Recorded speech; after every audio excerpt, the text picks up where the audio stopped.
Hello and welcome to this video in the series about each of the new constituencies. For this video we look at one of the new constituencies in Northern Ireland. In this short video we will look at the details on the new constituency, how this new one is formed, the previous results, the 2019 results, current candidates, and make predictions with different levels of how bad of a day it might be for the Conservatives. Please comment below for anything you'd like to see and subscribe to our channel to see new updates that we'll do and discussion videos as the election gets closer. There are lots of changes with boundaries in the next election, so we're going to give a quick overview of how the boundaries are changing and how it's going to affect each seat. Only 65 seats, or 10% of the seats, are staying the same, so here we're going to compare how the new seat compares to the main one that is replacing. There are some huge changes, such as the city of Chester, which now has 2 seats, but some seats are being completely dissolved, with populations moved to neighbouring seats. So why are the boundaries changing? Every so often there are boundary changes to represent the current population movements. Some of them are based on land without any population, and some of them are just because of population, for example new housing estates. 2021 was the census year, which has helped inform these changes. The last major change in the boundaries was 2010. Now let's look at some of the details about the constituency. There are 8 regions in England, with Scotland, Wales and Northern Ireland on a country basis. There are 32 seats in Wales, 57 in Scotland, 18 in Northern Ireland and an average of 60 in each of the English regions. The population can vary hugely. The highest is nearly 152,000, which is in Birmingham Ladywood, while the lowest is less than 27,000, which is in the Western Isles of Scotland, which also has the lowest electorate at 21,000.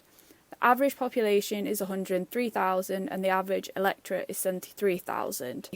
The largest area is the most northerly mainland seat, which is Caithness, which is nearly 12,000 kilometres squared, or approximately 100 times the size of Manchester. The average is 380, while the smallest is only 6.8.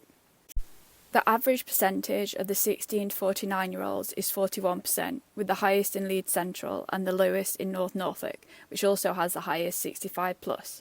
The average 65+ is 38%, with the minimum at 15%, which is in the area around Canary Wharf.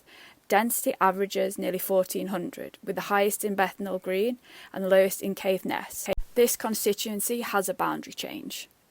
This constituency is affected by a boundary change. Because of this, we now have populations from multiple old seats. These percentages are based on population, not land. When we're looking at the winner in 2019, it's a bit more relevant to the seats that are now made up from multiple old seats. Nevertheless, this is the result from 2019, with the winner and whether the seat was held or it changed.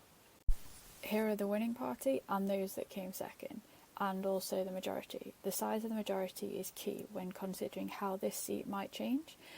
Maybe not so much when there's a big Labour majority or Lib Dems, but for pretty much any Conservative seat that's possibly not considered safe, bar a very extreme few.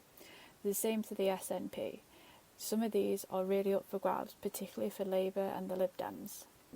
This is a list of candidates that are on the ballot paper for this constituency. This is now a finalised list as the deadline to register as a candidate has passed. Given the forecast, this seat could go either way.